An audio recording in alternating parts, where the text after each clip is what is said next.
ایک صاحب تھے, ان کا امریکہ میں ایکسیڈنٹ ہوا گاڑی کا, اور ان کے ایکسیڈنٹ سے کیا ہوا کہ ان کی جو آئی لیش ہے نا, یہ آئی لڈ جو ہوتی ہے, یہ کٹ گئی ان کی. کچھ بھی نہیں ہوا, گاڑی شاڑی ان کی ٹوٹ گئی, جو بھی ہوا, لیکن صرف ان کی آئی لیش کٹ گئی. اب سوچیں کہ وہ اس آئی لیش کے جانے سے کتنی تکلیف کے اندر آ گئے. وہ کہتے ہیں کہ میں, اب آپ کی جو آئی لیش ہے نا, یہ جو آئی لڈ ہے, یہ بیسیکلی کیا کرتی ہے, آپ کی آنکھ کو صفائی کا کام کرتی ہے. جیسے وائپر ہوتا ہے نا, اس طرح یہ آنکھ کو صاف کرتی رہتی ہے.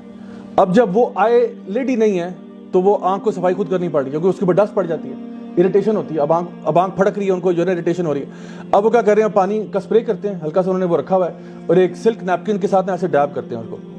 لیکن آپ دیکھیں کہ ڈیب کرتے کرتے بھی نا اسکن پھٹنا شروع ہو جاتی ہے. اگر کبھی زکام ہمیں ہوا ہو اور ہم ٹیشو پیپر سے ناک صاف کرتے رہتے ہوں, تو صبح سے زکام لگا ہوا ہے, شام تک آپ کا ناک کٹنا شروع ہو جاتا ہے, کیونکہ وہ ٹیشو ہے نا, حالانکہ ٹیشو کتنا سافٹ ہوتا ہے, لیکن ٹیشو سے آپ کا ناک کٹ رہا ہے کیونکہ بار بار ڈیب کرنے سے نا وہ کٹس پڑ جاتے ہیں. اب سوچیں جو بندہ صبح شام آنکھ پہ سلک نیپکن ہی صحیح, نیپکن کچھ فرکشن تو ہو رہی ہے نا, تو یہ اسکن ویسے بڑی سینسٹیو ہوتی ہے, تو یہاں پہ نا مطلب زخم بننے شروع ہو گئے.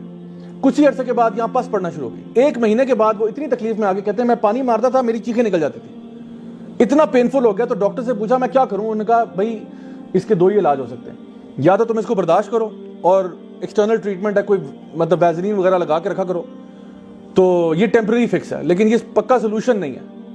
ویزلین اب پورے دن منہ پہ تھوپ کے رکھی ہوئی ہے, اس کو کیا فائدہ ہوگا.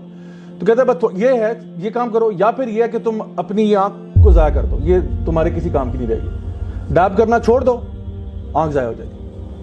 لاسٹ ٹائم کب شکر کیا تھا اللہ تعالیٰ کا کہ اللہ تو نے مجھے آئی لڈز دی ہیں, تیرا بڑا شکر ہے, کیونکہ کچھ لوگ ایسے ہی ہیں جن کے پاس نہیں ہے. کبھی انسان نے شکر گزاری کرنی ہو نا, تو کبھی کسی انٹینسو کیئر یونٹ کا چکر لگا کے نا وہاں لوگوں کی حالت دیکھ کے آئے کہ وہ لوگ جو وہاں بیٹھے ہیں وہ کیا کر رہے ہیں اور میرے پاس کیا ہے.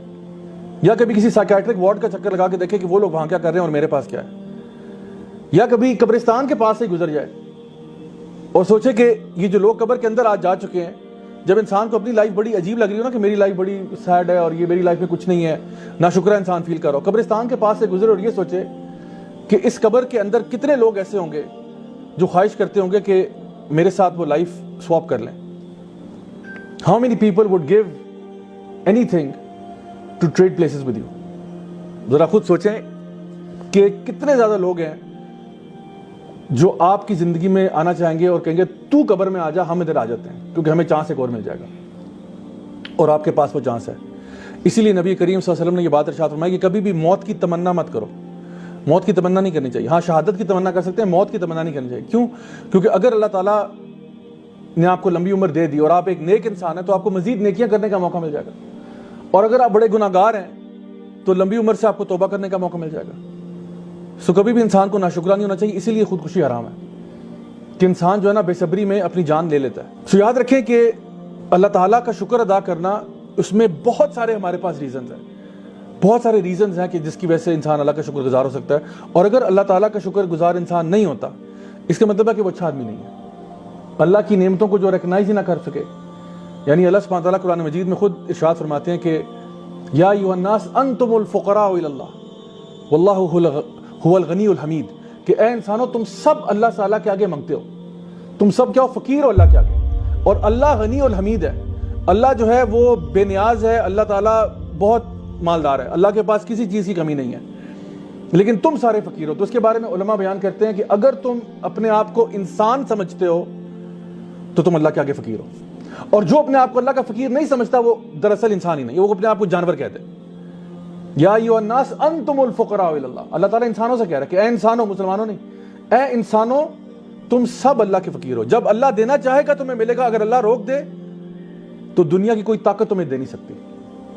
اگر ہمیں یہ بات سمجھ میں آ جائے کہ صرف اگر میرے پاس کچھ بھی آ رہا ہے وہ اللہ کی طرف سے آ رہا ہے, خدا کی قسم ہم ایک نماز مس نہ کریں,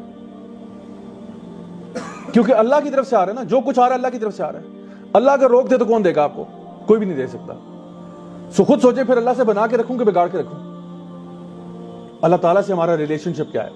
اللہ تعالیٰ خود ہی بہت عظیم ہے, اور اللہ تعالیٰ کا شکر بھی ہمیں کرنا بنتا ہے, کیونکہ جو کچھ آج ہمارے پاس ہے ایک ایک نعمت جو ہے وہ اللہ کی طرف سے.